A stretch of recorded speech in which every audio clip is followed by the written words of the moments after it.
Welcome back to the PFF NFL show. Trevor, Sikkema, Dalton, Wasserman here with you guys for another positional ranking episode of the program. Today we're talking about interior defensive linemen. Yesterday we hit on edge rushers, so we are staying in the defensive trenches, now rounding it out with all the players that we love here in this class that are on the interior defensive line. Now we have a couple of different categories for this, right? It's 3 technique defensive tackles, it's nose tackles, it's 3-4 defensive ends. So a lot of different flavor of guys that can fit a lot of different schemes here, which we'll go through on the show. We'll talk about the top 10 interior defensive linemen that we have on the 2025 PFF big board, which you guys can see over at pff.com.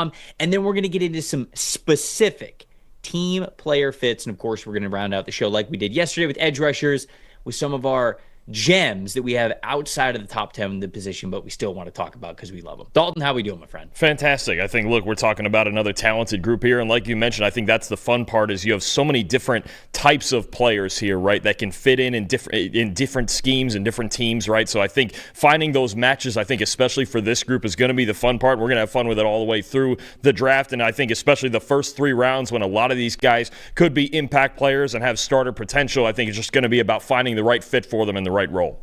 Yep. It's talking about trench players specifically, but really defensive linemen. There's so much flexibility about how you can use these guys in different skill sets. It's very fun to talk about what they can be, the potential of a lot of these players. So we're going to dig into a lot of that. If you guys are watching this show live, what's up? Appreciate you getting on the chat here, watching us live here on the YouTube channel. If you are not watching it live, or both, if you're not subscribed to the show, please do so. We would love for you to be subscribed to it. Sort of join this PFF community that we have here on YouTube for the PFF NFL show. We're going to be doing a lot of great shows like these rankings, more of these rankings if you love these, but also some specific stuff, breaking down certain players, how we think they fit post-free agency, which we already have some up in the channel, but also some draft fits as well, getting more towards the NFL draft. So if you aren't subscribed to the program, what are you doing? Please do so. You can remedy that over at the YouTube channel. Let's dig into this top 10. Let's get into it here. At the very top, we have the Michigan boys. We'll start out with Mason Graham, who, man, you guys can see on the screen right now. If you go over to pff.com/big board, you could see all of the rankings that we have, not just for the defensive tackle position, but basically everything. And it starts with Mason Graham, who is at the very top. And he was my top interior defensive lineman that we had going into the season. He remains my top defensive tackle here as we are just, month and a couple of weeks, month and a week away from the 2025 NFL draft. Man, it's closing in on us now that we're post-free agency. Mason Graham isn't the obvious home run for everybody, though, as defensive tackle 1 in this draft, or even somebody that you would pick in the top 10. We go through a lot of mock drafts. We see Mason Graham. He's often picked number 5 for the Jaguars, number 8 for the Carolina Panthers, number 7 for the New York Jets. Like, there's a lot of teams that would be interested in Mason Graham for what he has done over the last year at Michigan, the last 2 years, really, including that national championship run. But Dalton, he's small. He's like 6'3.5".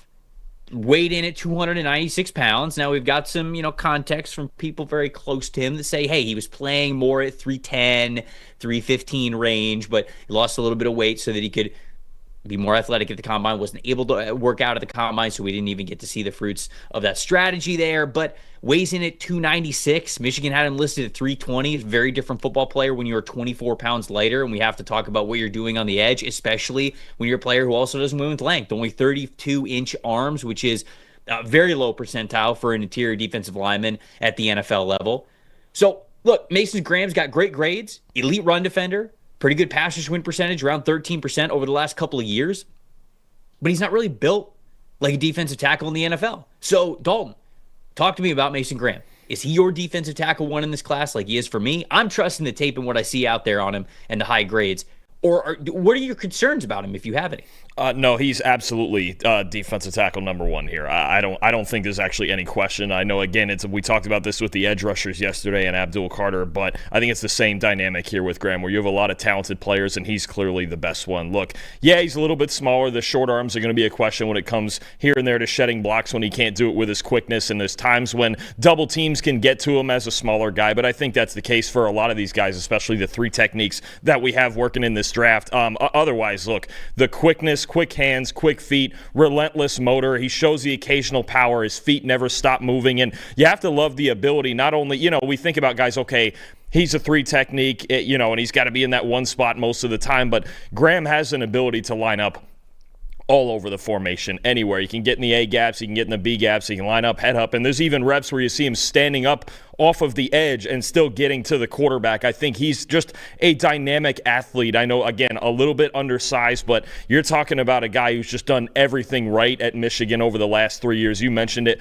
run defense and pass rush. I thought if he came out last year, he would have still been a first-round pick, likely a top 20 to 25 guy. So I don't see a ton of flaws in his game. Obviously, there are going to be moments where you go, okay, he's a little bit smaller, so when offensive linemen get a little bit of extra help or straight up double teams, yeah, there might be some struggles, but I'm willing to live with that. I think this is clearly the best defensive tackle in the draft. I think number 4 right there on the big board is a very good spot for him. I think he's one of the 4 or 5 best football players in this draft. I would take a chance on him that high. Good fellow in the chat's asking, hey, 6'3", 296, that's too small? Is it small for a defensive tackle? And just to give you guys some percentiles, Graham measured in at 6'3.5". That's 61st percentile actually for an interior defensive lineman or just a defensive tackle.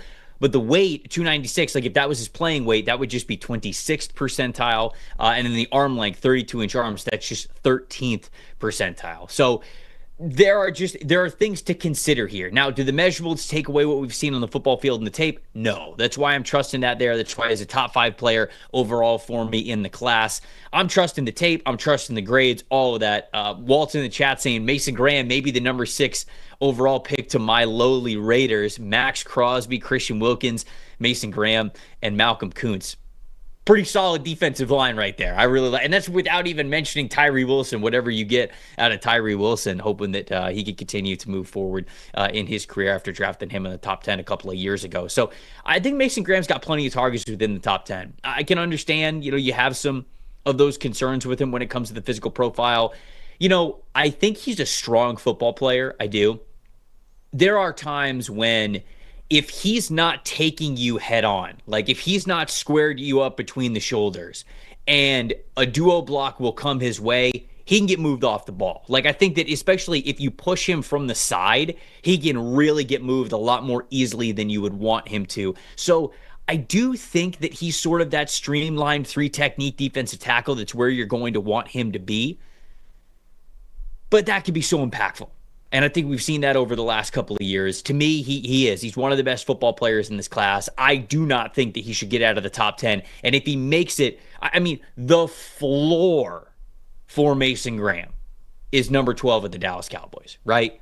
The floor is number 11 for the San Francisco 49ers or the Dallas Cowboys are number 12. There's no way this dude's not a top 12 pick. And if he's not, the league is nuts, out of their mind if he gets past number 12. So that's sort of what I think of him. I don't think the league views him as, hey, is he going to disrupt the flow of, one of the quarterbacks or Travis Hunter, Abdul Carter? I don't think the league is that high on him, but anywhere from pick 5 to pick 12 is, I think, where Mason Graham's range is. Yeah, absolutely. We're going to get into the top end of that range, I think, a lot here. But you're right. I think when you talk to me about the best football players in this draft, I think you're talking about Abdul Carter, Travis Hunter, Mason Graham, Ashton Jeanty. Those are the 4 guys that I look at the very top. And Graham, I think he's arguably the safest pick in this entire draft. I think you know what you're getting out of him. Obviously, again, the lack of weight, if there is one, like you mentioned, that 296 may not be what he played at. And if he's playing at 310, 315, I feel good about it, especially if that's what we saw on tape at 310, 315.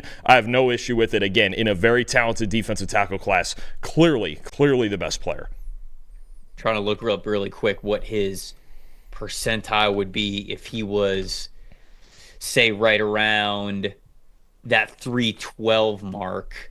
Okay, so if he was 312, his percentile would be 69th percentile. So that's totally fine, if he's playing it that way. But again, that doesn't change the tape either of me thinking that, yeah, he's moved a little bit easier than you want him to be if you're getting him from the side. And so again, you really want to put him in a one gap penetrate and roll, and I think he'll be fine. Kenneth Grant, let's talk about his teammate, right? This is a guy who's built a little bit closer to probably what you would want for the position. Somebody who you'd covet at the NFL level, 6'3", around 340 pounds. This dude's pretty nimble for a guy who's 340 pounds. He is the other half of the duo that Jim Harbaugh called gifts from the football gods when he was still the head coach at Michigan. You see that run defense grade there for him, an 87.5. He also had a pass rush grade within the 70s against against regular setups and then also against true pass sets. 9.4 pass rush win rate. So he's not really somebody who you're going to want to prioritize him as a pass rusher, but Dalton, I think he's built more like a nose tackle type, and I think he gives you that plus ability as a pass rusher from the nose technique spot that you don't really get from a lot of players that you would project there in that alignment. There are times when sometimes I think he knows he's quick. Like if I had a critique of Kenneth Grant, he knows he's got some foot quickness. He knows he's got some explosiveness to him. So there are times when he wants to be a little bit more of a one gap penetrating player and a pass rusher. And so he'll, pop out of his stance and he'll try to just win with his hands. And he'll be in pass rush mode. And it's like, okay, I would have liked for you to play a little bit stronger on this rep, but there are also plenty of plays where I watch him two gap, I watch him hold the line of scrimmage, and I think he can do it well. So it's just a matter of making sure that he knows the job that he needs to do on every single play because he's got all the ability in the world. This is a player who I think should be a top 20 pick. I have him ranked as my 17th prospect here in the draft. Is he your number 2 defensive tackle? I know Walt in the chat is saying that he has Walter Nolan from Ole Miss as his number 2 interior defensive tackle. So I'm curious, is Grant still your guy? Right now, Grant's number 2. I don't have my full top 10 finalized yet, and I have to do it by Monday for the college show. We're doing our personal top 10 defensive tackles, myself and Max. But I do have Kenneth Grant number 2 right now. I think what you're looking for is someone who can make that DJ Reader type impact on your run defense, right? A guy that makes the rest of the front 7 better because he's eating space, because he's getting off blocks. And like you mentioned, guys who are 340 pounds, they don't move like Kenneth Grant does, right? That level of quickness. There's the famous play where he ran down Katron Allen again, when Michigan was playing Penn State. I believe that was in 2023. Sometimes the pad level gets a little bit high. I think that's when he gets in trouble, especially in those A gaps, and he's going to be more of a pocket pusher than he is going to be a true elite pass rush production guy, right? You're not going to see Kenneth Grant get 12, 13, 14 sacks in a season. That's not going to be his game. But I think when you talk about teams that need that big interior presence, right? You mentioned the Dallas Cowboys with Mason Graham. I think he's going to be fully on the table there at number 12 for the Cowboys. I think the Cincinnati Bengals, who have not been the same in run defense since they lost DJ Reader, that's the kind of impact that I look for. Whatever he gives you in the pass rush game, which can certainly be something. You mentioned the win rates there, everything above average. He can push the pocket for you. He can cause quarterbacks problems at 340 pounds with that quickness. But the first thing I look at is his ability to get off blocks, both with the power and the quickness, and improve the run game, right? And free up those linebackers to fill gaps behind him. I think that's where his impact is going to be most needed. So a team looking for just a massive, again, DJ Reader type of space eater in the middle, Dallas, Cincinnati, maybe even in Arizona. I think this is exactly what you're looking for. And he's not a guy who's going to light up the stat book, but he's going to make your team a lot better. Yeah, I think that's a pretty good range there. Dallas, I agree. I don't know if they'll consider him, but he should be on the board for them at number 12. I think the same for Arizona. I think he would be great in Cincinnati. I don't know if they're going to prioritize interior defensive line anymore, but I think he'd be great with the Cincinnati Bengals. He'd be great with the Chargers, obviously with the Jim Harbaugh connection. If he keeps sliding, I still think that Buffalo, even after the additions they made in free agency, he'd be a good spot for him. Slasher in the chat is saying, I'm not as high on Kenneth Grant as mocks / other analysts say. Product of playing next to Mason Graham a lot from what I see on the line. What do you think about that? Because it is sometimes tough, right? When you're playing next to a guy that you consider a top 5 player in this class, in Mason Graham, it's natural to say, hey, the interior offensive line is going to focus in on Mason Graham a lot more, and that's going to give Kenneth Grant a lot more opportunities to make plays or just look really good along the defensive line. Do you think that the attention given to Mason Graham goes into what makes Kenneth Grant look so good, or do you think that he is still just as talented independently? No, I think he's extremely talented independently. I think what they are, actually, I'm going to go the opposite route. I think they're the perfect complement to each other, right? When you're talking about a quick, athletic, 310-pound 3 technique that wants to penetrate, that wants to make plays on the football, and then you talk about the complement next to him of a 340-pound space eater who very rarely can be blocked one-on-one and very rarely moves backwards, right, unless you're double teaming him and getting underneath his pads. I think it's the other way around. I think Grant and Graham are 2 guys that you want on the same team, right? At least the style of it where they complement each other so well. If Grant went to a team with a really good 3 technique like that, I'm trying to think of one off the top of my head, but even they're not going to take him this high, but think about the Raiders, right? Like if you had a guy like Kenneth Grant next to a Christian Wilkins, that would be a fantastic pairing because they are different. It's a diverse defensive line, and they complement each other well. He won't go 6 overall, obviously, just as an example for the type of player we're looking at there, like Mason Graham is at Michigan. So, no, I disagree with that. I think the fact that they complement each other so well benefited both of them. Yeah, I would agree as well. Man, we've got some love in the chat for CJ West, the interior defensive lineman from Indiana. Don't worry. We are going to get to CJ West in this show. Might not be in the top 10 just because there are so many good interior defensive linemen in this class, but we absolutely are going to talk about CJ West. Don't you guys worry about it. So those are the Michigan guys. Let's move on to the next guy on the list. Number 3, and really I have a bucket here between Derek Harmon, Darius Alexander, and Walter Nolan. So let's talk about Derek Harmon first. Right now I have him number 3 on the interior defensive line list, and this is somebody who I didn't love Derek Harmon going into the season. He transferred over from Michigan State. I thought he was a good run stuffer when he was at Michigan State. Lost a little bit of weight when he got to Oregon this past season. I sort of watched him early on in the year. You see that game against Idaho. If you click on his profile page, graded out very, very well. Graded well against Boise State as well. And I'm like, yeah, okay. He's looking better as a pass rusher, but he lost all this weight, and I don't think he's as strong. I don't think he's as good of a run defender. As the year went on, I felt as though he really settled in. He was able to still defend the run pretty well. I think he still wins with quickness. He wants to win with quickness. You see that elite 91.2 passing grade on true pass sets. You see the 17.6 pass rush win percentage there, so he's got a lot of one wins there for him. He's another guy that I think is, despite him being a run stuffer when he was at Michigan State, I feel as though just his body, his build, and his play style, the way that he wants to play, you kind of do just want him in that even front, 3 technique, penetrating type of a role to try to get into the backfield. So we've got an influx of 3 technique defensive tackles here, and I do think Derek Harmon's a fun one in this class. Yeah, no, I agree. I think he's got multiple ways that he can win, and I think the thing that stands out for me is between his hand usage and his upper body strength. At times it can get overwhelming for guards, at least at the college level, right? He can dip and rip. He's got a good swim move. He's got a good push and pull when he gets to using his hands and extending. He's got a good first step vertically. I don't love his lateral agility as much. I think when he has to adjust and turn his hips, it can be a little bit slow, but vertically into the gaps, like you were just mentioned, shooting gaps, is a really good player and a really good pass rusher here. I think what you're talking about with his lower body and maybe even losing that weight is just, again, the ability for some of these guys to handle double teams. Harmon's one of them. I think he's off balance a little bit too often, especially in the run game. He can get caught, with his feet outside of his body a little bit, but I think you're talking about a guy, I think, with a nice pass rush arsenal, a good first step, and someone who knows how to use his length in the run game when he has to extend. It's just, to me, laterally, and then I think a little bit of high pad level and a little bit of over pursuit and tackling issues, finishing plays. Again, there's just times when I see he's off balance, right? So if we can reel his feet in just a little bit and match it with the effectiveness of his upper body, he could be really good. Yeah, I do. It took me a while to sort of like Derek Harmon, but I am on board. I feel as though if you wanted to draft him late first, early second round, I feel like I'm pretty comfortable with that. If I remember correctly, what grade did I give his film? I got it right here. I gave him a second round grade on film, and it reminded me of the player comp that I had for him. Just to give you guys a little hint for the PFF draft guide, which is coming out later this month.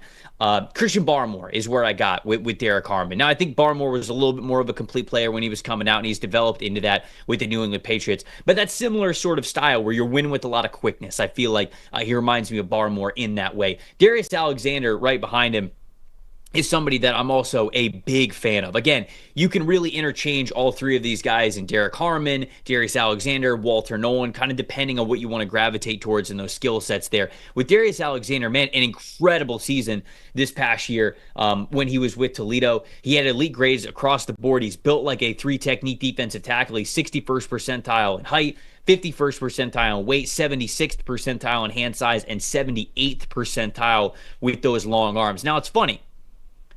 My first in-person exposure to him was at the Senior Bowl. And Dalton, he was a monster at the Senior Bowl. I mean, he was just wrecking shop left and right every single day. He was dominating guys in one-on-one fashion. I mean, Darius Alexander looked fantastic, especially as a one-on-one pass rusher. And then I went back and I did his full scouting eval. I didn't get to that until after the Senior Bowl. And I'm watching the early couple of games of him this season, and I go, you're not the same pass rusher that I watched when you were at the Senior Bowl. And so it actually kind of took him a little bit of time throughout the season to actually, I don't know, relax, pin his ears back, maybe give himself the freedom to think that he could be a pass rusher, because it wasn't what happened right away. He reminds me a lot of Keanu Benton's timeline, because think about Benton and what he was when he was at Wisconsin before he was with the Pittsburgh Steelers. The first couple of years that he was a contributor for that defensive line with the Badgers, he was a run stuffer. Like, he was a nose tackle type of I'm going to take up multiple blocks. I'm just here to do the dirty work, get on the field. And then that last season that he was there, he talked about improving as a pass rusher.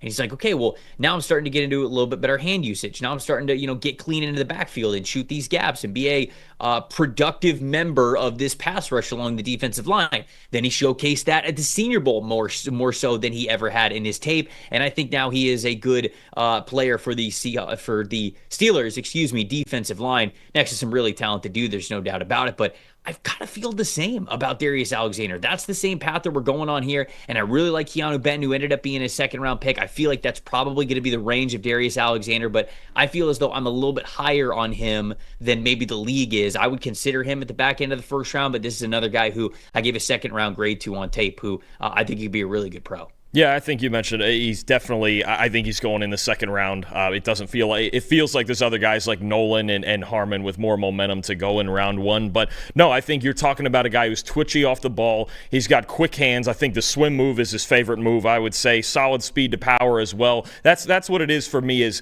that first step and the hand usage out of his stance is really, really good. And then in the run game, I really like not only his block shedding, but the fact that he knows where to be in his block shedding. Right, there's certain times that you'll see guys who they shed blocks, but they don't exactly do it in the right direction, right, which opens up lanes to the play side. He always knows where the play side is at, and he has his eyes on the football. So, I think you have a similar dynamic as Harmon to me, where plays a little bit high at times coming out of his stance. I think for me, after that first move as a pass rusher is where he could get better, right? A better secondary pass rush plan to adjust, right? If there's either a second blocker coming at him, or if that first swim move isn't as effective as he wants it to be, working through and getting off that block later in the play. So I think you're talking about, again, a three technique who can be overwhelmed at times with power. But at the MAC level, it's hard. It didn't happen all that often, right? I think the jump in competition might be a difference between, for him, me, and like him and Derek Harmon and Walter Nolan and guys like that, knowing they did it in the Big Ten and in the SEC. I think that plays a part in the evaluation. But he was dominant at the level that he played at, right? Absolutely dominant. I think you have a good base to work with. He's obviously a very good athlete who had a really good combine, too. He's twitchy. I think the hand usage, particularly, is the best trait. I think that's the best part of it. And then you work from there to work on some of the technique things as far as pad level and taking on double teams. But he is a good player, and I think he's probably a surefire second-round pick. It's one of those guys where he's also a late bloomer, right? I think he's going to be 24, 25 years old, his rookie year in the NFL, and the NFL just doesn't really draft guys like that in the first round. But he is one where because some people in the chat, like Mike is saying in the chat, like, hey, the tape's kind of underwhelming after you watch Senior Bowl. I agree. It was not the same tenacity that I saw him with at the Senior Bowl. And so I'm sort of betting on the best is yet to come for Darius. It was a long time coming for him to be a starter when he was at Toledo anyways. Didn't really get to be a starter until his last 2 years that he was there. So I think that it's just a natural progression, albeit a late blooming progression for him. And so I do like him a lot. But let's get to that guy that everybody in the chat is talking about in Walter Nolan from Ole Miss.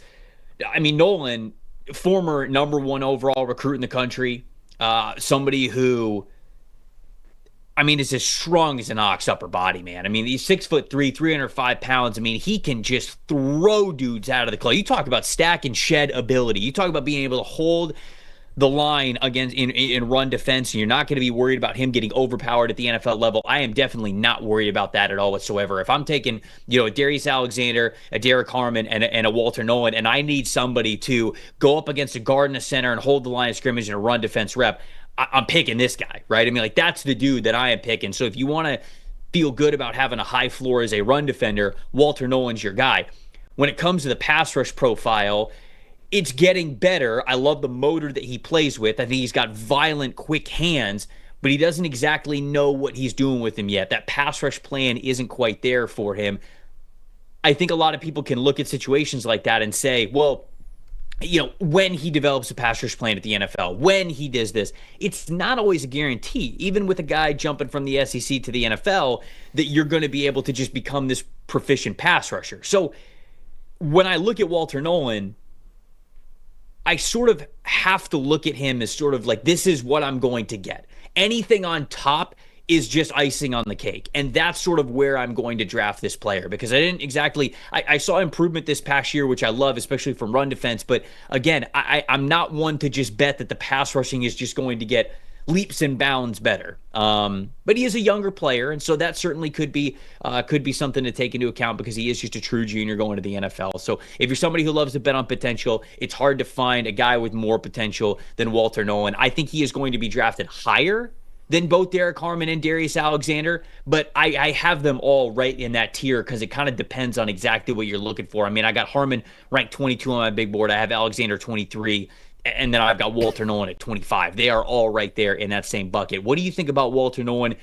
Is he your DT3 in this class? Like, where did you tentatively have him? That's the bucket. Right now I have him sitting at 3, and I'm still thinking about finalizing that. I think what you have is a boatload of potential, and the best thing he ever did was transfer to Ole Miss, because you could see they used him in a better role as that true 3 technique more often, whereas Texas A&M was kind of moving him around all over the line of scrimmage. And to me, you could see better technique, better extension, especially when you're talking about taking on blocks with power, better job dipping his shoulder and using a rip move, right, even when he wants to rush the passer, as opposed to, I think at A&M it was so unrefined. When he was winning just with talent. I think that's the part that would encourage me with Nolan. For the most part, his problems are in the technique phase, right? And I think his problems are very, very coachable. He's got as much talent as any defensive tackle in this draft. If he wanted to, and they work on his technique more in the NFL, if you have time to develop this guy for another year or two, he could be as good as Mason Graham. I think the ceiling is in there. That's why he was the number 1 recruit in the country back in, I believe it was 2022. You have a guy who just needs to work on the little things, right? And you mentioned pass rush technique. It's certainly there. The quick hands are there. The ability is there. You can see it.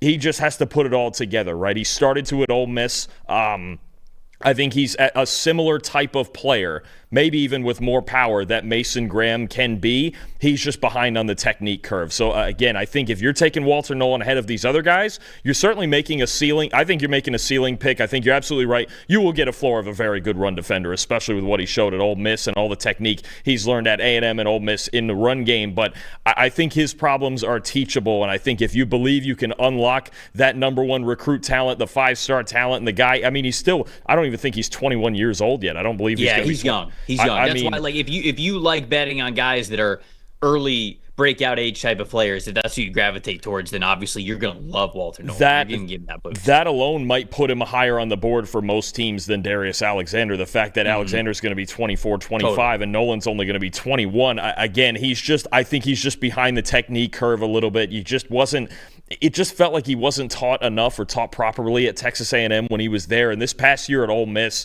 you could see tangible differences in his technique, and he can still help you from multiple alignments too. But I think as a twitchy, quick hands 3 technique who's got power in the run game, like you mentioned, there is a real ceiling for Nolan. He could end up, if all went right for him, he actually could still end up as the best defensive tackle in this draft. Yeah, and people in the chat, I think, agree with you as we're sort of going through this show. I think he's absolutely getting drafted ahead of Darius Alexander. I just want to make that very clear. They're all sort of in the same bucket in terms of what I think they could be as pros. But I think that if you're talking about projection, Walter Nolan is in that category with Kenneth Grant to be like that next defensive tackle taken, in my opinion. So we've got a lot of chatter in for Tyleik Williams, and that's a good spot to sort of usher in the next 5. So those are the top 5 guys that we had here. It's really sort of that first tier of those 2 Michigan guys, that second tier of those next 3. And then I think you got a bucket that includes TJ Sanders and Tyleik Williams. And I have both of these guys ranked 36th and then 37th on my big board. They're very different football players. So that's why it's like they're kind of right there. It's a little bit of, okay, well, it depends on what you need. Let's talk about Tyleik Williams first, because I see the chat talking about Tyleik Williams, and somebody was mentioning, how are these guys that they're talking about, over Tyleik Williams? Tyleik is the best run defender that we have in this class at interior defensive line. I don't know about best. He's one of the best. He is absolutely very stout at this. 88.6 run defense grade. But the reason why I'm a little bit lower on him, and I still have him as a top 40 player. I think he would be a great second round selection. He'd be a really nice second round selection here. But the reason why I wouldn't be picking Tyleik Williams in the first round, unless it's for a streamlined role on a team that already can supplement him with good pass rushers around him, is Tyleik has never been a pass rusher. He's never been a pass rusher the entire time that he has been out there for Ohio State. Last year, he had just a 6.6% pass rush win percentage, a 62.7 pass rush grade against true pass sets, a 59.8 pass rush grade in all pass rush situations. He's just not a good pass rusher, and it's just not part of his game. Even an obvious pass rush down, sometimes I would watch him get off the line of scrimmage. Now, I love the flexibility. I love how he's built. He's so low to the ground. He always has leverage superiority. The hands are fast. They're violent. The lower body is so strong. All of that, you translate super well to run defense. So you get no pushback from me there with the people in the chat that are loving Tyleik Williams. But if he does, what he is as a pass rusher is, he'll normally try to hit you with a bull rush move, right? He'll try to, get low, have leverage, really be able to push you back a little bit, and then he'll get 2 or 3 steps into his bull rush, and if the offensive lineman can anchor well against him, there's not really a counter. The feet stop moving, the hands stop moving, he's not really looking to disengage super quickly, and often the ball is either out of the quarterback's hands or he's taken off and now he's in pursuit. He just doesn't have that pass rusher's mentality. And again, going back to a little bit of Walter Nolen, although I think that Walter Nolen is certainly better at this than Tyleik Williams is, I just don't know if he's ever going to develop into that pass rusher type of a player. So when I look at Tyleik Williams, it's sort of what you see is what you get. And if you're the Chiefs, who desperately need a good, strong run defender now with Tershawn Wharton gone, next to Chris Jones, okay, I'm into that at number pick 31. I could understand that. But in a vacuum, or on a big board, as I should say, I'm going to have him a little bit lower when it's sort of independent of certain teams, because I just don't see him as a good pass rusher or a difference-making pass rusher at the NFL level. What do you think about Tyleik Williams? Absolutely agree. I think what you get, I think he's one of the easier players to project in this draft. Between his power in the run game, his technique, he consistently uses his strength and extension to his advantage. And I think somebody also with really good ball awareness, right? When you talk about reading where the runs are going, even as a pass rusher, reading screens, I think that's one of the things that kind of jumped out at me was his ball awareness and reading screens, or even knowing when to get his hands up for batted passes. But the first thing, I'm with you, the first thing I wrote down for the weakness as a pass rusher, a lack of creativity. That's really where it is you just don't see the moves. You don't see any creative approach like you would with Darius Alexander, with Derek Harmon, even with Mason Graham. You just don't see that, right? And it feels like he's too easily projectable as an early down run defender. You're not going to see him very often on third and fourth down in the NFL. It just doesn't give you that explosiveness. He doesn't win often enough. His pass rush grades dropped every single year of his college career at Ohio State. So I think he's easy to project. Like you mentioned, 31 or even 32 to the Eagles would make a lot of sense.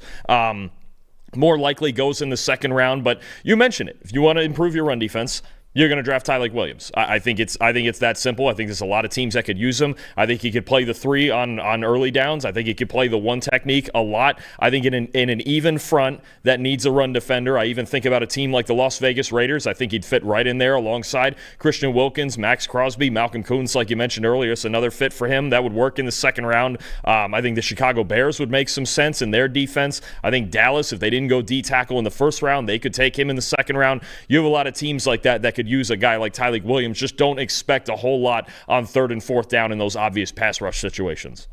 And again, in the chat, they're talking about like, well, Jordan Davis wasn't a great pass rusher either. He goes 13th overall, but that's sort of what I'm saying. Jordan Davis went 13th overall because he went to the perfect situation, right? I mean, like that was a situation where it really worked out for them. They already had really good defensive linemen that were there even before Jalen Carter. They had good edge rushers. They had just good play on the defense in general, and they had the roster structure to be able to take Jordan Davis. And look, Jordan Davis was always going to go high just because he's got that alien build to him, and so he was always going to go at that point. Tyleik isn't built that way, so he doesn't get that bump in where he should go. And again, like it just, when you don't bring a lot of pass rush to the table, I'm not going to rank you super high on a big board. Jordan Davis was sort of special just because of the build of the player that he was. And again, I like Tyleik. I think that he's more of a day 2 type of a player than somebody that you would draft in day 1. Okay, what about TJ Sanders? So TJ Sanders is on the opposite side of that coin, right? Where, okay, Tyreek Williams is somebody who is a run stuffer, and he's not much as a pass rusher. Well, TJ Sanders, he felt like he was all of a pass rusher and sometimes struggled in run defense. Now, I think as a unit, as a whole, South Carolina's defensive line allowed him to hold up decently well in run defense. You see him earning that 77.0 run defense grade this past season, but it's that 90.3 pass rush grade against true pass sets and that 12.6% pass rush win percentage as a smaller three technique defensive tackle who's, around 6'3", 6'4", 290 pounds. Can't remember exactly what the combine measurements were off the top of my head. I can look up those in a second when Dalton's talking about him. But what do you think about what do you think about TJ Sanders? Is he somebody that you gravitate towards, or is he somebody that that maybe plays a little bit too light? I'm worried about him getting bullied a little bit at the NFL level. I like him a decent amount. What do you think about Sanders? Oh, no, I like him a lot the more I watch him. Like you mentioned, plays a little high and he is a little bit light. He's going to have to be that even front penetrator, right? But I think that's exactly the role he played at South Carolina. We have a lot of evidence that he can do that. And look, Trev, I say it all the time. There's three things I watch with any player at any position: hands, feet, and eyes. Those are the three things that are going to tell me a lot. The foundation for TJ Sanders to me is his feet. He's so twitchy out of his stance, and he has an ability to either, get across lineman's face or get into his speed to power. I think you have a guy who is very quick. There's certain fronts that I think about that I go, okay, this is the player that they're going to want, especially in obvious passing situations, right? You don't necessarily want to put him in too many spots where he's going to be maybe on that strong side, against duo teams and taking on double teams and things like that. You would like to be able to have other players, almost like a Tyreek Williams, that you could rotate in and out with TJ Sanders. But I think his ability as a pass rusher is something that really, we were watching that South Carolina pass rush all year, and there's a ton of good players, but his explosiveness out of his stance and the quickness of his feet, even at 290 pounds, I think even the extent of that surprised me, and I think that's the foundation of it. Now, you get him in the NFL, you get him a little bit stronger in the weight room, but I think early on, as a designated pass rusher, maybe in a rotation with a deeper defensive line, and then if you can develop the run defense in behind that, I think there's a lot of potential here with Sanders. Yeah, I love the plus arm length, too. I felt like he was always getting his arms up in the throwing windows for passes broken up or just to really disrupt the quarterback. Really fast hand. Not always the most precise hands, but really fast hands. Really good lateral quickness to him. I'm a big fan. Big fan of what Sanders can bring to the table. And like you said, at the very worst, I think you got a rotational three-technique defensive tackle that you feel good about. Let's talk about the next guy on the list. Somebody shouted him out not too long ago. Shemar Turner from Texas A&M. So this is a player who is a little bit smaller than your typical NFL defensive lineman. Not exactly built like a player that you would want to rotate in at nose. Probably somebody that you just say, oh, man, is he more of a tweener, like a 3-4 defensive end? I don't care, man. Like, I understand. Like, he did not play really well this season. Shamar Stewart, I think, played below to his potential. Nick Scorton did as well. Shemar Turner, I just don't love what Texas A&M was doing with that defensive line. It didn't feel like they were letting those guys play as free and in the best positions to make a difference. But Turner has been a constant along that defensive line, and he is somebody who, God, the motor never quits with this dude. He is always running so hot. The hands are always moving so fast. He is always looking to, okay, like I was talking about with Tyreek Williams, how the ball gets snapped. He'll give you, a couple of good steps. He'll try to bull rush you, and then the feet, the hands just kind of stop moving after that, right after that initial move. Does not exist with Shemar Turner. The feet, the hands, everything. He is working the second the ball is snapped and until the whistle is blown. I cannot get over the motor that this guy has and how Texas A&M put him in 0 technique and 1 technique nose tackle positions, 3 technique defensive tackle positions. They even put him at 4-eye and 5 technique defensive end spots. Like, they use Shemar Turner everywhere because they knew that he had the football IQ and the motor to be able to handle all of these situations. So I have him sneaking into my top 50. I think I have him officially, I think he's number 8. I think he's number 8 here on the list of my interior defensive linemen. And he's just somebody that I think is going to be a damn good pro as a rotational guy or as a starter. What do you think? I think I'm a little bit lower than you are on Turner, and I think that there's a couple of things to me. On the positive side, with all those guys you mentioned, that the tools they had at Texas A&M to work with between Walter Nolan his first 2 years, Turner, Stewart, and Scorton. I mean, they had some of the most talented defensive linemen in the country, but they just couldn't get him to produce necessarily the way they wanted. But he's got quick feet out of his stance. He loves the swim swim move, especially in the run game, to get off blocks, sets up offensive linemen when he has time to. He's got a little bit of quick stutter. I mean, you don't see guys with the athleticism that Turner has. Now, it's the pass rush issue that I have, because when you dig into the metrics, he is a much better pass rusher off the edge than he is on the inside. It's like he has trouble from the inside getting into the whole package. I'm not sure. I have a feeling he's that tweener kind of guy. Is he a 3-4 defensive end? Is he somebody you have to move around for him to be effective? We talked about this with Jared Ivey from Ole Miss yesterday, where it was, okay, maybe he's an edge, maybe he's an inside, depends on the team that he goes to. I think there's a similar feel with that, but the lack of pass rush production to me, and look, he shows flashes for sure.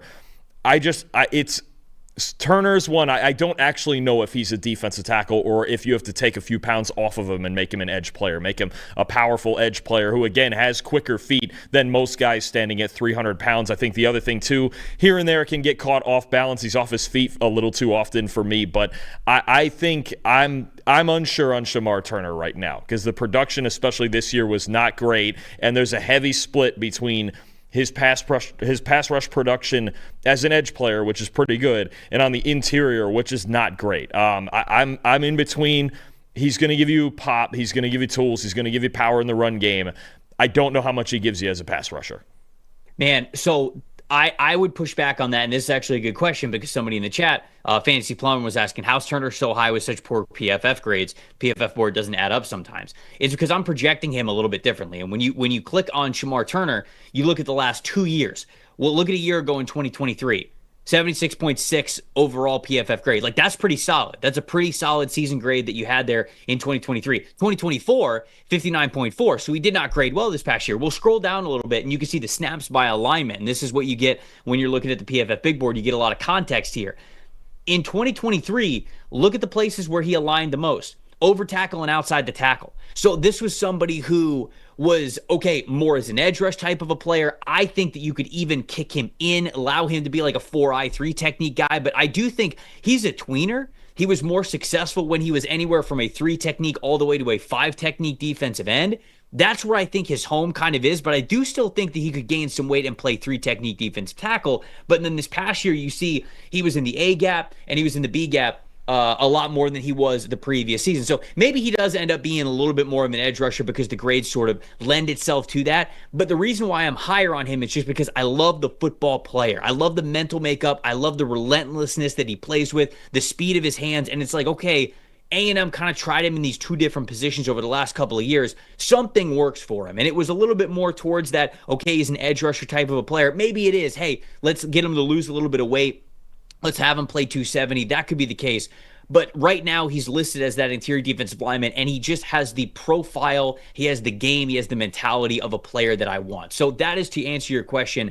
I think he was played a little bit more out of position this year. I think, yes, they had him play some 3 technique, but they had him play a lot inside as well, over the A-gap, over the center, and it's just, I don't think that's where he's going to be most comfortable in the NFL. So I think from the grades that you saw in 2023, there is still a really good football player in there. So that's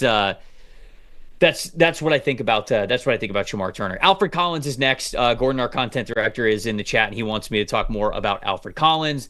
I have Alfred Collins at 49. I have him sneaking into my top 50. Earned really good PFF grades this past season, 87.2. Former 5-star defensive end when he was coming through the recruiting class. Played at defensive end his first couple of years that he was at Texas, wasn't even really able to crack the starting lineup, so they threw a little bit of extra weight on him, moved him to the interior. Unfortunately for him, he was behind Devondre Sweat. He was behind Byron Murphy II, so he didn't get a lot of playing time last year, but he did get a lot of playing time this year, and with the most snaps that he played in his career, the grades were there for him, especially in run defense. He's a guy who is 6'5", over 300 pounds. I think he's like 315, 320 pounds. He's got the long arms to him as well. He's built the way an NFL interior defensive lineman is. What do you think about Alfred Collins? Because it feels like everybody that I talk to is either higher on him than I am or a little bit lower. It feels like nobody's really in between where I'm at with him right around 50. What do you think about Alfred Collins? I love Alfred Collins. I love watching him. I think he's one of those guys, when you put that end zone cam on, you realize what his impact is in the run game. And I think the versatility that he has, you mentioned playing behind Sweat and Murphy. He played, I think it was right around 300 snaps, and he was still pretty darn good. And he could spell either role, right? And I think that's the first thing that it is for me with Collins, at anywhere from the 0 technique head up on the center all the way out to a 5 technique over the tackles, he can be effective. He's just a high floor run defender. I'm actually, in my head, I'm debating whether I like him or Tyleik Williams better, because it feels like Williams, you kind of have to shoehorn him into an even front, into, maybe he's a 3 tech on early downs, maybe he's a 1 tech, whereas Collins, the versatility that he gives you is fantastic. And from anywhere that he's playing, I think he's got a really high football IQ between the alignments, and there's an emphasis on getting to the proper angles that he needs to get to when he's shedding blocks. And he's also got stack and shed power and throwing people to the side, right? So he's not a guy that's, like Williams, that's going to rack up a lot of the traditional stats, but he's an impact player who, when you have somebody who's this strong, who can line up in so many different alignments and so many different techniques, he's another guy that makes the rest of your team better. To me, I think he should be a surefire second-round pick. I think the fact that he fits in any defense, any front, wherever you want him to go is a huge asset for him. Is he going to give you a ton as a pass rusher? Not necessarily. There's still a lot to work on. I think he's more of a gap filler than he is a penetrator, but Collins has, to me, a super high floor as somebody who can just help a team on especially early downs, again, with that versatility and his ability to play in any front, any which way you wanted to. I think he's another guy that I don't think they would take him at 32, but if he ever fell to 64, I think Vic Fangio would love him for as much as he switches up the fronts and, he can get head up in an odd, he can go to an even in a nickel. I mean, however you want to do it, Collins allows you to kind of be malleable when it comes to creating your defensive line and on any time that you want in any situation, especially in run defense. I think, well, first of all, I'm looking at my list here, and I'm looking at my personal scouting reports that I have from where the PFF big board is, and some of the scouting reports that I've done since. And I realized I haven't updated some of the defensive linemen in a little bit, so I'll be updating some of this, and we're going to change the order a little bit because, for example, with Alfred Collins, I think that he's an NFL player. I don't know. I am skeptical about the athleticism with him, and that was something that I did not see early on. So that's why, I have him here in the rankings because I really liked him as a run defender. I really like the length. You could play him from anywhere from a 0 technique defensive tackle all the way out to a 5 technique. You could play him at every single spot, every single alignment on the defensive line. So like you mentioned, these defensive coordinators like to be creative. He's going to present a pretty high floor for them. I don't know how athletic this guy is. I don't know how explosive he is. In my opinion, I think the reason why he didn't last as an edge rusher while he was at Texas, and the reason why they kicked him aside, is because he doesn't have that explosiveness. He doesn't have that pursuit speed. He doesn't have that quick ability to disengage the way that he needs to be a great pass rusher. But he's got great length. He's got great strength, especially with that extra weight on him. So I think a lot of people look at that profile and say, yeah, 100%. Give me that in the second round. I'm good with that. I'm totally good with that.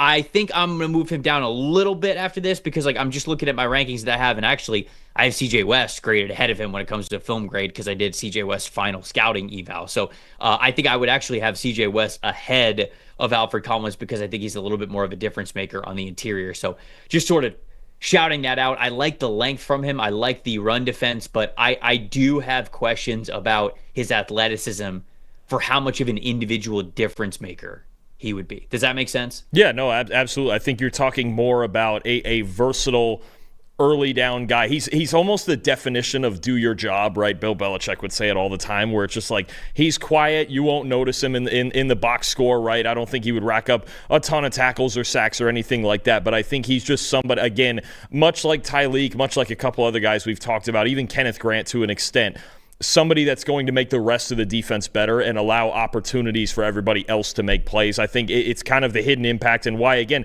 he graded so highly. That's why we have the run defense grades. It can take that into account. How often are you shedding blocks? How often are you winning the battles in your gap? I think that's the value of Collins that's a little bit harder to see when you're not getting, this guy had 9, 10, 11 sacks, or this guy had a boatload of pressures, right? I think it's different. Again, much in the same sense as Tyleik Williams, only a little bit different in alignment and the type of player.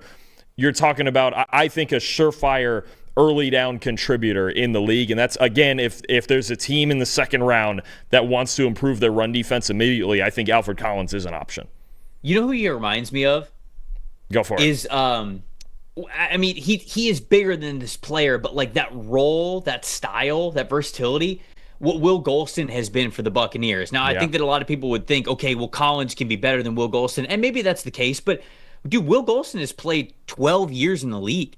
He's going on his 13th year in the NFL. Again, that's sort of how I view Alfred Collins is when you look at Golston, he's had a handful of years where he's got 3 sacks, 2 sacks, 4.5 as his single season high. I think that Collins might be able to be a little bit better than that, but what he has been most of the time he's been in the NFL is somebody who they can align anywhere, whatever complements the rest of these more athletic guys to be able to get after the passer a little bit easier, which is a very valuable player. So that's sort of the conversation that I would have with Alfred Collins and where I see him, which brings us to the final guy that I have in my top 10 here is Omar Norman-Lott, the defensive tackle from Tennessee. You knew we would get to it, chat.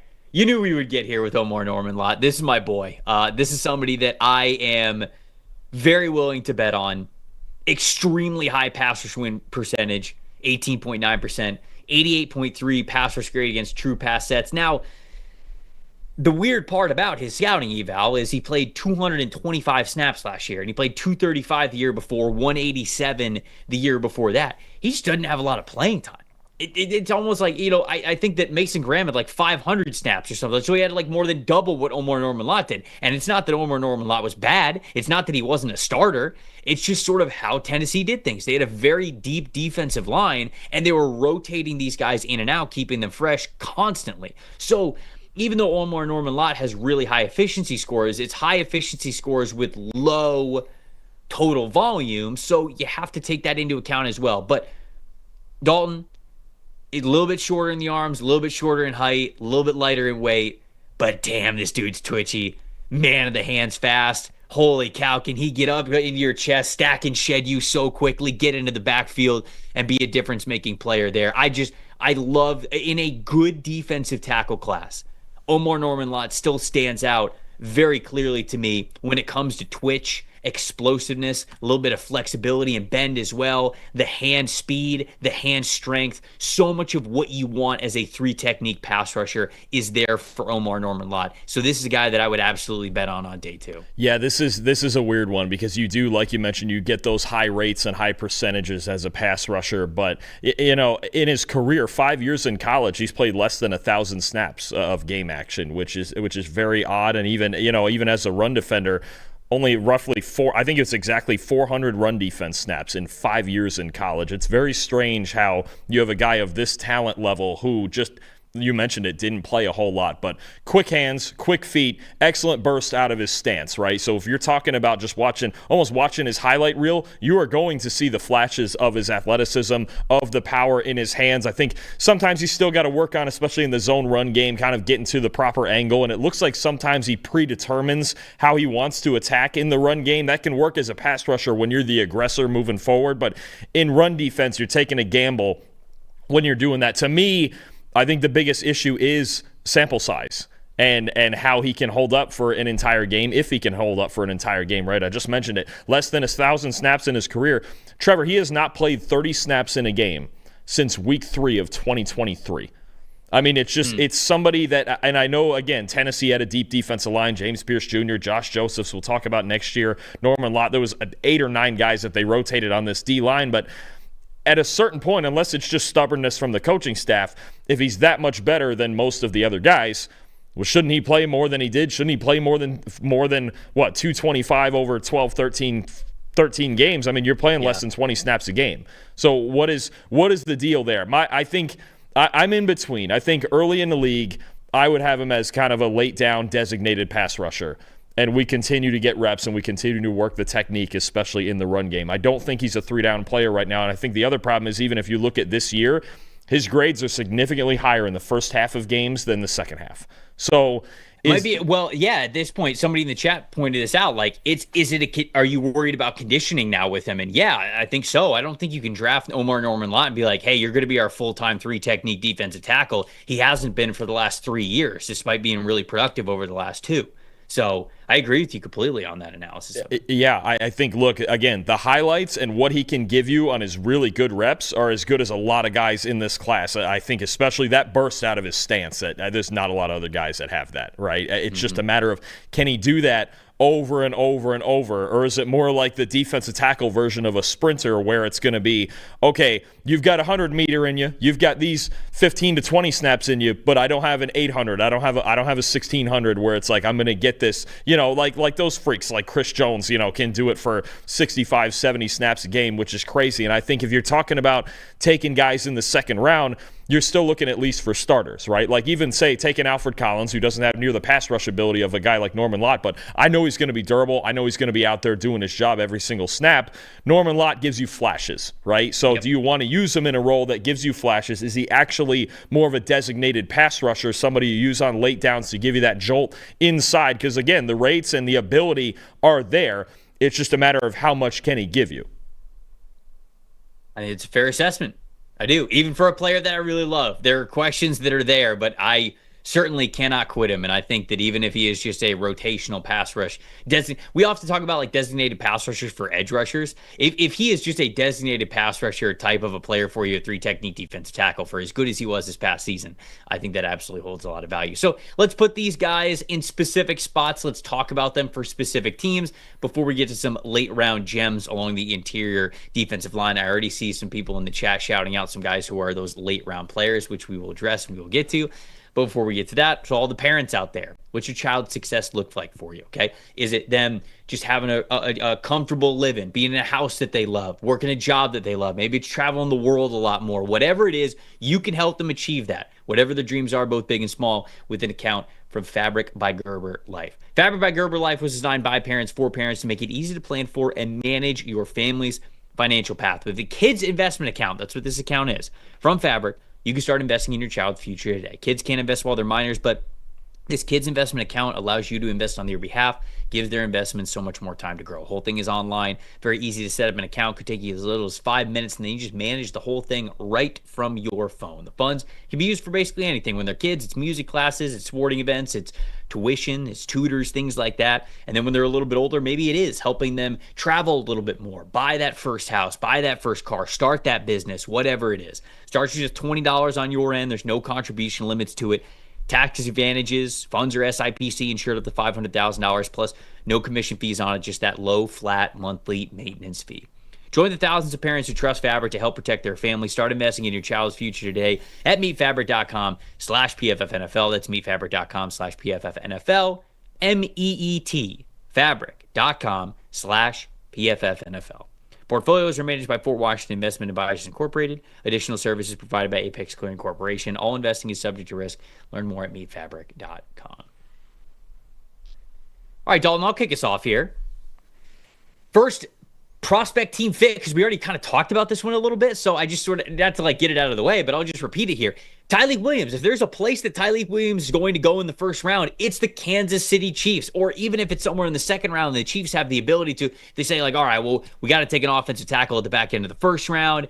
If they have the opportunity to maybe trade up a couple of spots, get themselves a Tyleik Williams, that's perfect for them, right? He fits exactly what their mantra is along the defensive line of being run defense first, being very strong on the line of scrimmage, and he also frees up Chris Jones to be able to get a lot more one-on-one opportunities, or at least as many as a guy like Chris Jones would possibly get, standing next to a guy like George Karlaftis as well along that defensive line. You throw in Leo Chanel as well. Man, that is a powerful defensive line that you were talking about there in Kansas City. So they're moving on for Tershawn Wharton. They need to replace him there. A couple of guys on that defensive line no longer there. I think Tyleik Williams would be a perfect fit, because you don't need him to be anything that he's not. You don't have to draft Tyleik Williams and say, well, we really need him to develop into a pass rusher here. No, you don't. Just have him do exactly what he did at Ohio State this past year. And the Chiefs defensive line gets to play pretty well, like a well-oiled machine. So I love that fit for them there.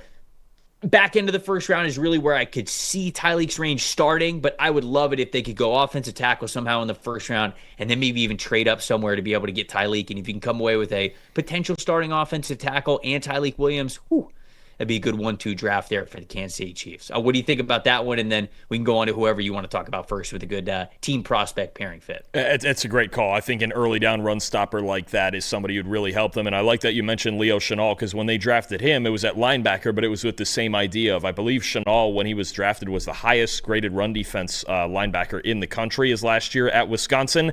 the Chiefs are always looking for guys in those specialized roles, and if they feel like Tyreek is the early down guy that they need to put next to Chris Jones, I think that is a fantastic move. I'm going to go back to the rival in Michigan. You mentioned before with Mason Graham the floor being at 12 or maybe even 11 to the 49ers. Personally, I think the floor should be at number 5 with Jacksonville. If the only reason... The floor? Yeah, I think... The floor? Yeah, I think the only reason for me that he should get by Jacksonville is if Travis Hunter's on the board. Otherwise, I think Mason Graham is such an obvious fit for the Jaguars to go next to Eric Armstead, to go inside of Josh Hines-Allen and Trayvon Walker. I think the floor. If Travis Hunter's not on the board, I don't think he should get by Jacksonville at 5. They were 28th in overall defensive tackle grade last year, 20th in run defense grade, the second worst pass rush grade from their defensive tackles last year. Look, Mason Graham, he's the full package. He's the complement that they need to fill in their defensive line. I don't know if James Gladstone, this is obviously high praise. I'm not saying anything crazy here, but he knows what say an Aaron Donald type of impact guy can have on the inside. He saw it all those years with the Rams, right? I just think I don't think if I'm Jacksonville, Travis Hunter is not on the board and Mason Graham is, that's where I'm going. I wouldn't even have any second question about it. That's exactly where I'm going. Fill out the front 7. You've then got a really stacked defensive line. You got a good pair of linebackers in Lloyd and Aluakon. We're still working on the secondary. I think that front 7 could be scary if they add Mason Graham to it. I don't know about the floor. I'm still trying to get over you saying the floor is number 5, but I do respect for it. me. For me, the floor would be if I'm Jacksonville and Mason Graham's on the board. That's this. What's the ceiling? If that's the floor, where's the range begin?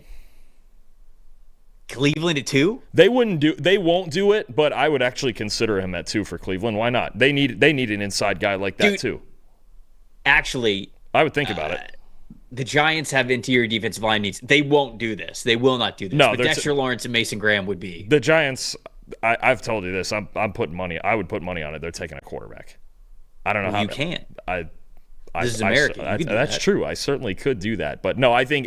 Look, would I at least consider Graham at 2 to the Browns? Yeah, I think they need a player like that. Would I consider it if the Giants ever had a quarterback? I'd absolutely consider Graham next to Dexter Lawrence. I mean, we just talked about complimentary with Kenneth Grant and Mason Graham. Mason Graham and Dexter Lawrence would be perfect. But they don't have. But they don't have a quarterback. Absolutely. So again. I think it's very likely he falls to 5. I don't think New England, after signing Milton Williams, would do it, having him and Barmore already there. No. I don't, unless Travis Hunter's on the board. That's the one thing I would consider for Jacksonville. If Travis Hunter's there, go ahead. Otherwise, just take Mason Graham. Just run the card in. It's another one. Don't waste the 10 minutes for us. We got shows to do. We got stuff to do. Take Mason Graham. Let us get on to the next pick. I love the confidence in Mason Graham. I really do. Okay, the next, I'll stick with the Michigan guys. I'll stick with Kenneth Grant. To me, the best potential fit for Kenneth Grant is truly the Los Angeles Chargers. It is. You get a coach who knows him extremely well. I know this is sort of like a dub, but they just lost Poona Ford, right? I mean, like, they actually need this. This is not just let's give Kenneth Grant to his old coach and Jim Harbaugh. They didn't resign Poona Ford. They don't have Poona Ford anymore. They desperately now need this type of a player, right? Especially with you getting rid of Joey Bosa as well. Now, you could say, all right, well, that was an addition by subtraction, but Joey Bosa at least probably could have been a good run defender for you this year if he was fully healthy. He's been through injuries, and he wasn't worth the cap space that they were going to allocate to him, so there's no doubt about that. But they need to get better defending the run. They cannot let the interior of their defensive line take a major step back, and Kenneth Grant allows them to stay stout on the interior defensive line. So this is genuine. Like, the range in where Kenneth Grant could get picked.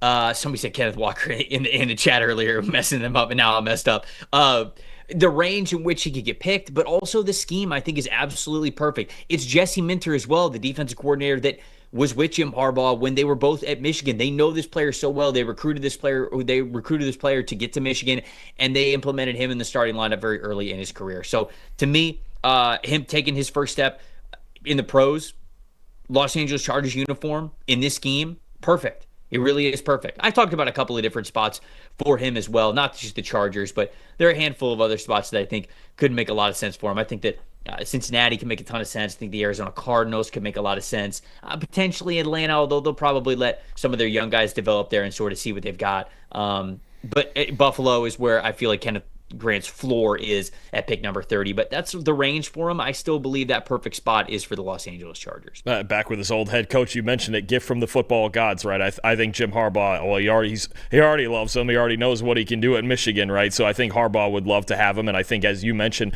the direct replacement to Poona Ford, that's perfect. Kenneth Grant is that same exact type of player who, again, maybe doesn't flash in the traditional stat sheet, but between the run defense grades and his ability to make his teammates better in run defense, I think Harbaugh would love to have him back again.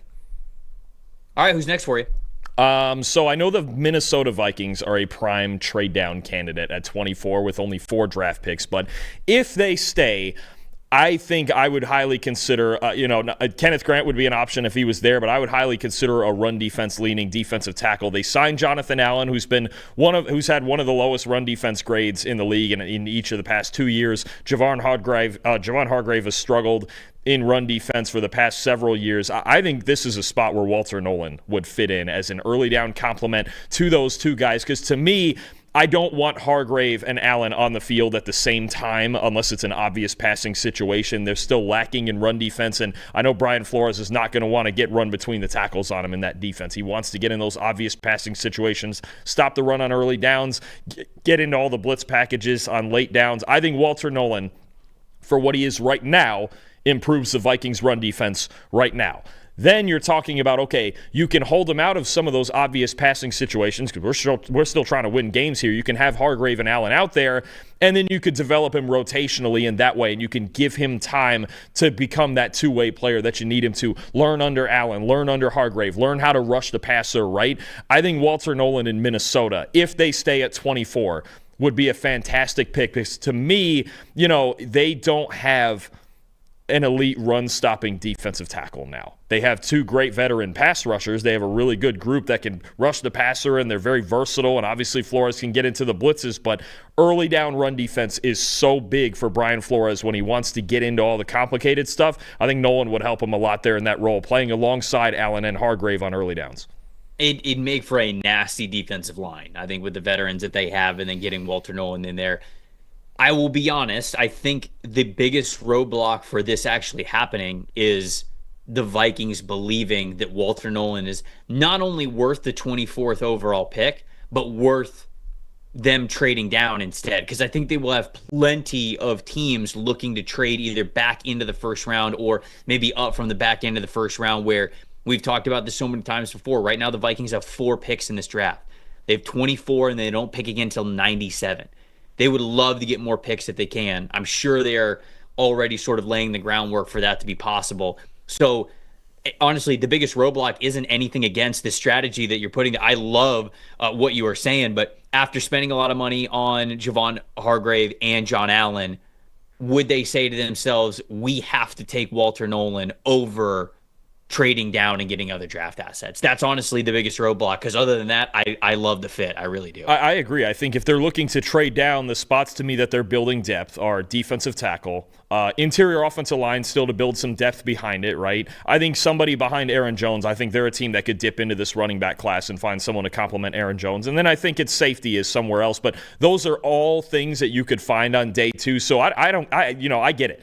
If they get, let's say, 3 picks in a trade down, let's say several spots, even 15 to 20 spots, right? 2 of them on day 2, maybe a day 3 pick, however you want to do it.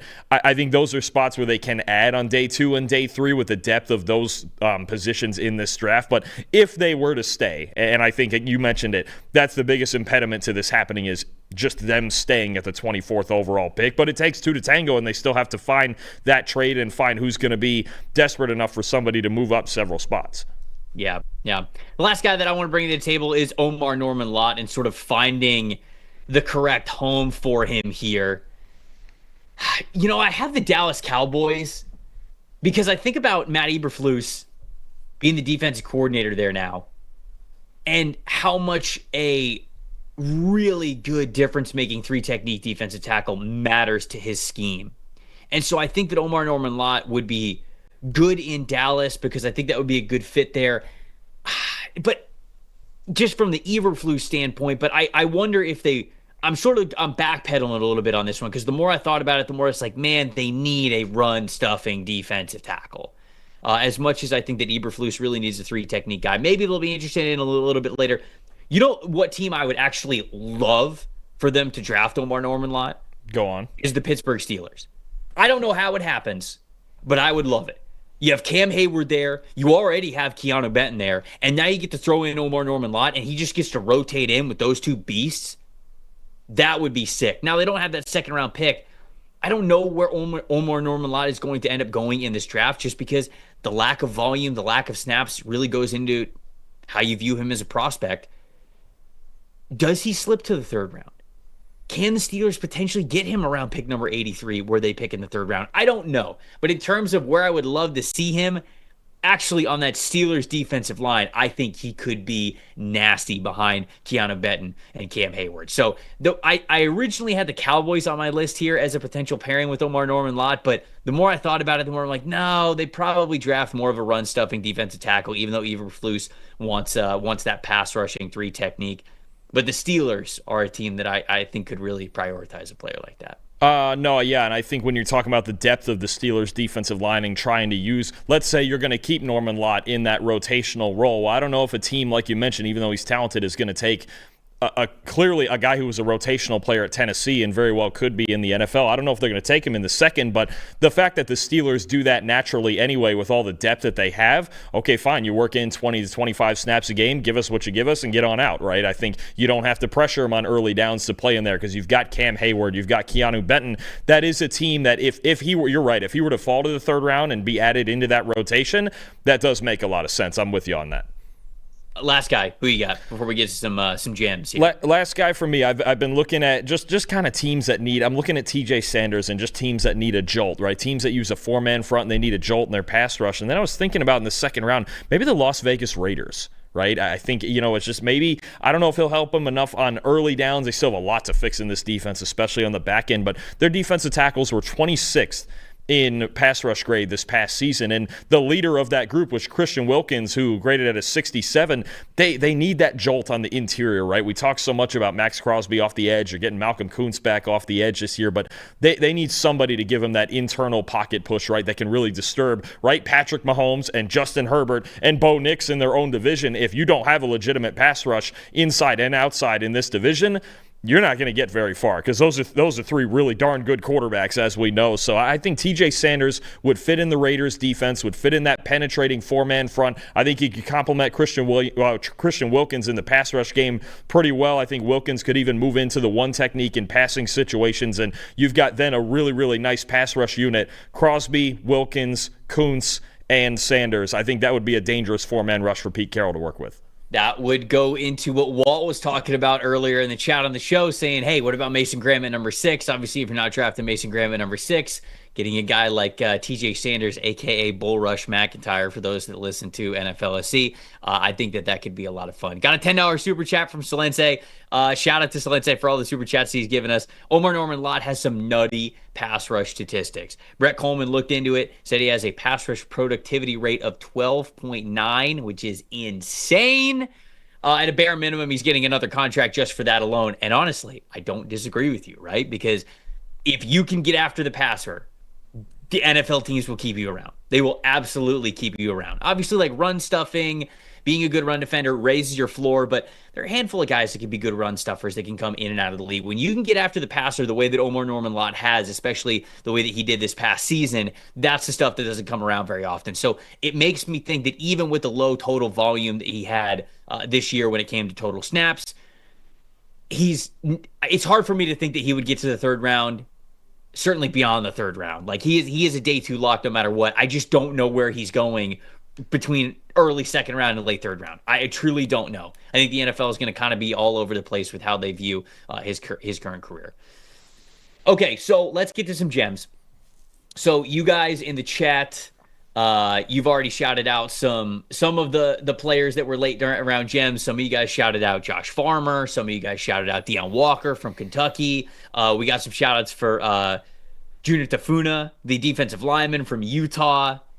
Who's your first gem or just outside of the top 10 interior defensive linemen that you wanted to talk about here on the show? All right, let's get another pass rusher going first. And among the most productive, arguably the most productive interior pass rusher over the last couple of years, that's Aeneas Peebles from Virginia Tech. He was really good at Duke, transferred to Virginia Tech this year, just kept getting better. Over the last 2 years, Trevor, the best interior pass rush grade in the country, the third best pass rush win rate, the 12th best pressure rate. Aeneas Peebles is just one of those guys. Is he the most explosive athlete like the guys at the top of this list? No, but he knows darn well what he's doing. You've mentioned before his ability to attack one half of an offensive lineman, the hand usage, adds in a little spin move every once in a while. I think Peebles as a mid-round pass rusher, if you get him in late round 3 or even in round 4 as a guy, again, Maybe you have to DPR him. You have to go with a designated pass rusher role for him early on. But I think this is somebody who teams need to be looking at, even if just for his pass rush technique and the production that he's given really his entire career across Duke and Virginia Tech. He's been a dominant player for really all of his career as a pass rusher. Good enough in run defense. I think Virginia Tech, they also kind of emphasize the pass rush and getting after it with 4 rushers. But I think Peebles is somebody certainly to take a chance on, again, to add to the depth of your pass rush and a guy who could give you very good reps in there with his hand usage and his technique. Yeah, dude certainly knows how to rush the passer when it comes to the why and the how of the pass rushing plans that you really come up with. He's 9th percentile in height. He's 13th percentile in weight. He's 8th percentile in length. So the measurables are not going to do him any favors when it comes to draft weekend. I think he's going to be a day 3 pick because of it, but I would take this guy in the 4th round because of how well he gets after the passer. You know, you saw the grades there. He understands how to win. Very high pass rush win percentage, very high pass rush grades. And just like we sort of talked about with Omar Norman Lai, you're going to take a chance on those kinds of guys, right? You're going to give them a chance to be difference makers on your roster, even if you designate them as just simply pass rushers that you have in maybe a deeper defensive line rotation. So I think that's a good shout out. I'm shouting out CJ West. This is where we're getting CJ West into the show, the redshirt senior from Indiana. Now, this guy's a little bit shorter as well, 6'1". That's 9th percentile, just like it is for Aeneas Peebles, but CJ West got a little bit more mass on him. He's 317. That's 79th percentile. So where the length, the height is a detractor on his scouting report, certainly the weight is exactly what it needs to be. This is somebody who is a nose tackle type of a dude who I think has a pretty well-rounded profile to him. Really high energy player, gives maximum effort at all times. Good first step explosive, which we saw that at the combine too, whether it was the 40-yard dash, the explosive jumps. I mean, this guy can really get off the ball pretty well. He also can hold up very well against double teams. He is somebody who, in my opinion, you feel very comfortable with, anywhere from a 3 technique to a 0 technique defensive tackle, a true interior defensive lineman, a defensive tackle type of a player. I feel like he could play a little bit more violence consistently. He plays with good effort, but just that violence with him. The length, I think, is sort of an issue when it comes to the overall output that he will have as a pass rusher at the NFL level. But for what he can bring to the table as a very solid run defender, high effort player, and even the splashes that we saw from him as a pass rusher, even the past 2 seasons combined, 10.4 pass rush win percentage, that's 76th percentile there, along with some really good run defense grades. As long as you're okay with the fact that, hey, he's just not built the way that a lot of interior defensive linemen are at the NFL level, especially when it comes to length, you got to love the tape. And I think that that's what matters most for CJ West, and I think he's going to be a really good pro. I don't know if he'll sneak into the 3rd round. I think he should sneak into the 3rd round. He should be a day 2 selection. Maybe the NFL thinks he's a priority day 3 type of a guy, but in my opinion, I'd be taking this guy day 3, and I'd be pretty happy with it. I have a stat and a thought on CJ West. Okay. First of all, this year, the 3rd lowest percentage of negative grades in run defense in all of college football. I believe the 2 guys ahead of him were Mason Graham and Walter Nolan. And the other thing, I think about undersized guy, not a ton of height, not a ton of length, but really good in run defense, makes the guys around him better.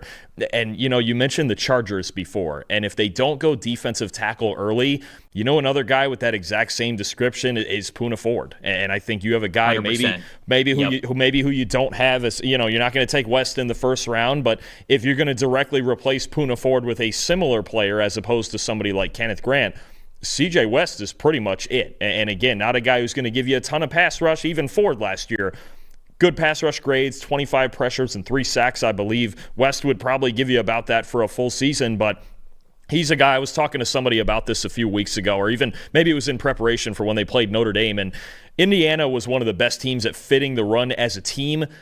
but the biggest key to that was West's ability to hold his gap and take on double teams and free up everybody else. He's another guy like Ford did for the Chargers last year, makes everybody else's life easier. I think that's actually not a bad comp for it. So I think he would be somebody that Jim Harbaugh thinks about if he doesn't go D tackle earlier. We got some other shout outs in the chat. Cam Horsley from Boston College, another run stuffer. I think that he could be, they're saying in the chat, he could be a late round steal here. Vernon Broughton, the other Texas defensive tackle. I actually just watched Vernon Broughton for his full scouting report. Let me find him. I could read this one to you guys. He's a fun one.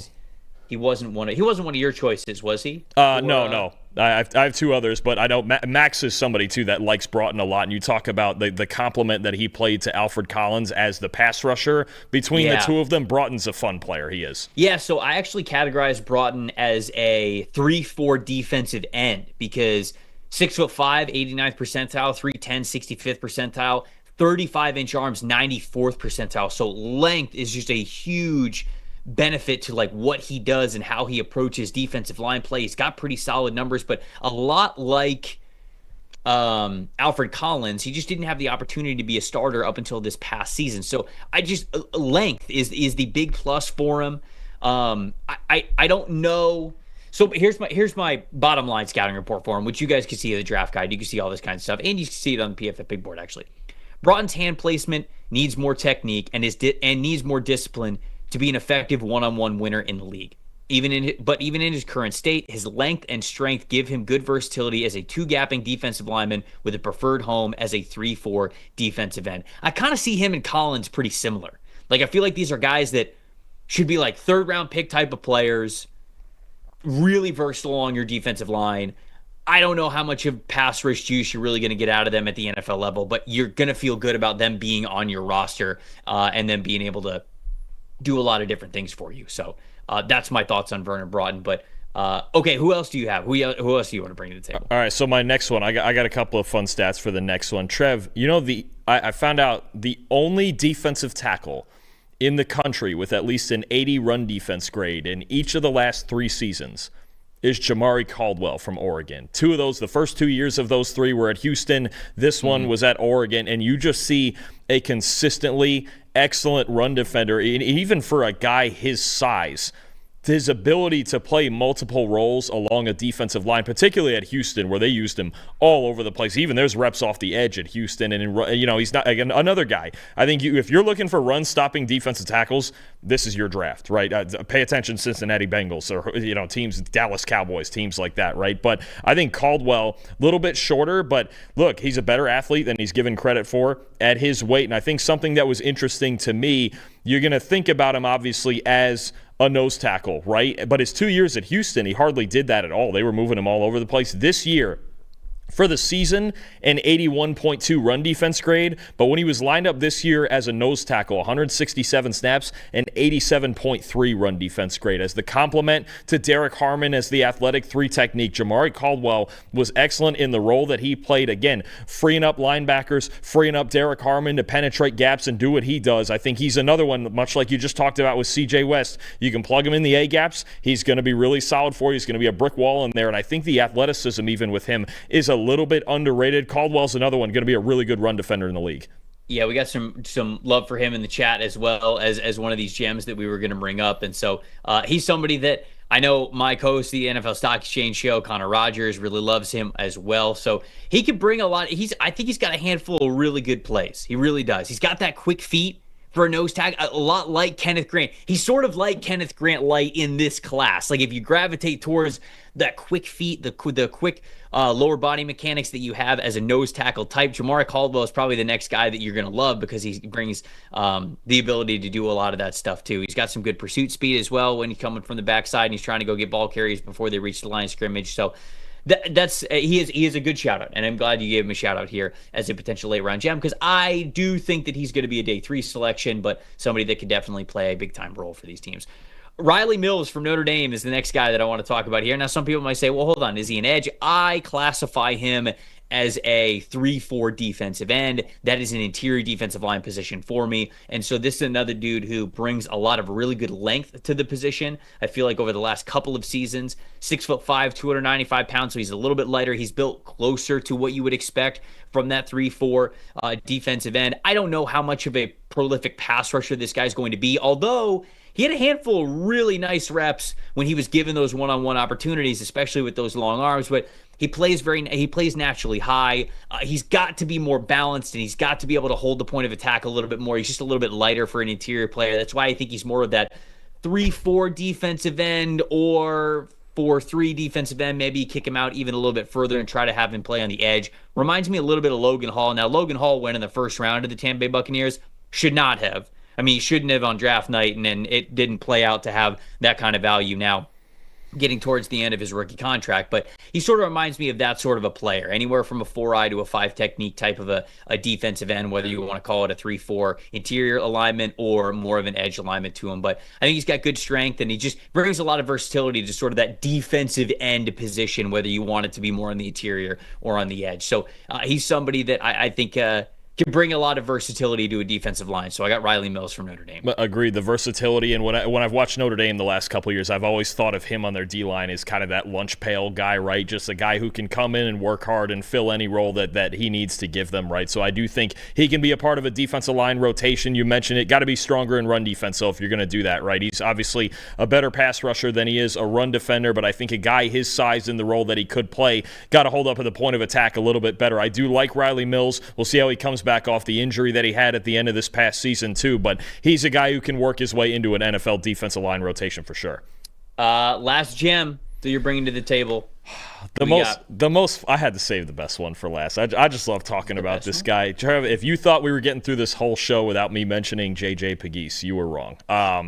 Absolutely. I just love running through the numbers of it, all right? So this year, 74.6 grade on defense, 81.8 run defense grade, 31 pressures, 4 sacks. That's fantastic. 92.3 grade on offense because he had 7 rushing touchdowns and 9 forced missed tackles on, I believe it was 21 carries.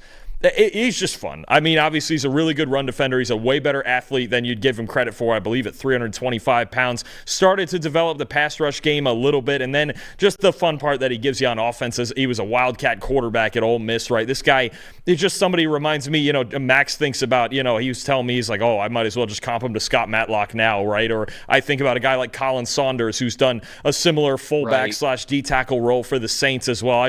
I like Pegues. I like that he plays any role that Lane Kiffin would tell him to, offense or defense down at Ole Miss. And I think he was really getting better this year next to Walter Nolan as a run defender especially. I think he's a big body who can play inside on early downs. And if you do want to use him in those offensive packages, a Wildcat package or a jumbo package, things like that, he's more than capable of doing it. He proved it this year. I mean, there's not any other defensive tackles in the draft that had 7 rushing touchdowns this year and a receiving touchdown a couple of years ago. So I just like Pegues. He's a guy probably somewhere around round 4 or 5 that I would want to have him on my football team, if that makes sense. No, he's absolutely getting drafted because some team is going to see him and see just this ball of clay that they can do so much with him, whether it's fullback, whether it's tight end, whether it's him playing on the end, defensive tackle, whatever, man. Wildcat running back at some point is what we've seen from him in his college career. So when you have players that have that size and yet are that uniquely gifted as balanced natural athletes, they're absolutely getting drafted. So I think he's going to be a priority day 3 pick. I agree. So I will make our content director, Gordon, happy with this one because he shouted this name out in all caps when we began this segment of the show. My last guy is Tonka Hemingway, the defensive lineman from South Carolina. Now, I think he is a little bit more of a tweener type. I would categorize him as that 3-4 defensive end. Once again, somebody who's comfortable playing in a 4-eye technique or maybe head up over the offensive tackle. But 6'3", 284 pounds. He's got those 33.5-inch arms, but a athleticism score of 85 according to NFL.com when you go over to their combine. 32-inch vertical, 9'4" broad jump, 7.36 3-cone, 4.48 20-yard shuttle. I mean, these are really good scores for a defensive lineman, and Tonka Hemingway is the forgotten man on South Carolina's defensive line. TJ Sanders got a lot of the pub on the interior.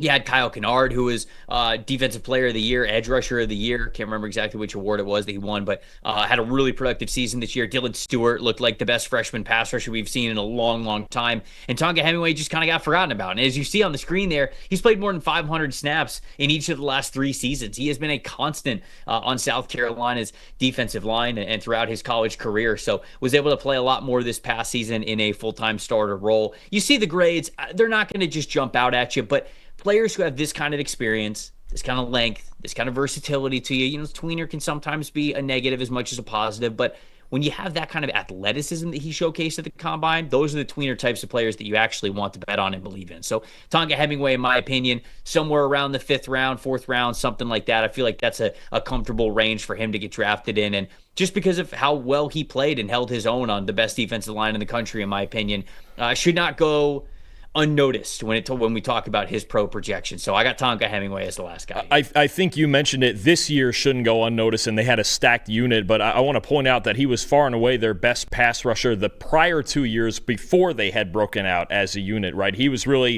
in 2022 and 2023, the only threat of a pass rush up there. So I think for him to kind of get that recognition alongside, we talk about TJ Sanders and Kyle Kennard, and eventually we're going to talk about Dylan Stewart and some other guys in that defense, or even we've got guys in the secondary and a linebacker too. It was a true 3-layer defense this year, but he was producing even when South Carolina was not a good football team at all the prior 2 years. So Hemingway he deserves a lot of credit for sticking around, for battling through, and being really the most consistent pass rusher, not this year, but over the past 3 years.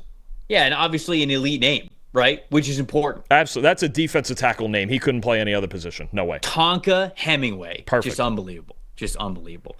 Raphael with the $20 super chat. We appreciate you. Thank you so much. And the message is awesome as well. Love y'all's content. You guys have made draft season almost as fun as regular season football. Well, that's what we're trying to do here on this show and in this channel. If you guys have not subscribed to the channel, we would love for you guys to do so. We're building the community here where we're trying to tackle the NFL draft as best we can, get you guys ready for draft weekend, and also just excited about these players that are going to be on your favorite football team so you can know a little bit about them. So, when you're watching the draft with your friends and this person gets drafted to your favorite team, you could go, hey, I know this guy. We talked about this guy on the PFF show. These are the things that he does really well. He can sound like a genius. So, Raphael, we really appreciate the super chat. We appreciate the kind words. And, of course, we just appreciate you and everybody else rocking with us, hanging out with us every time we're going live. That's it for us this week, though. We will be back with you with some more mock draft madness as we analyze some outside mock drafts and get a look at what other people might be thinking could happen on draft weekend before we get back to some position rankings a little bit later in the week. So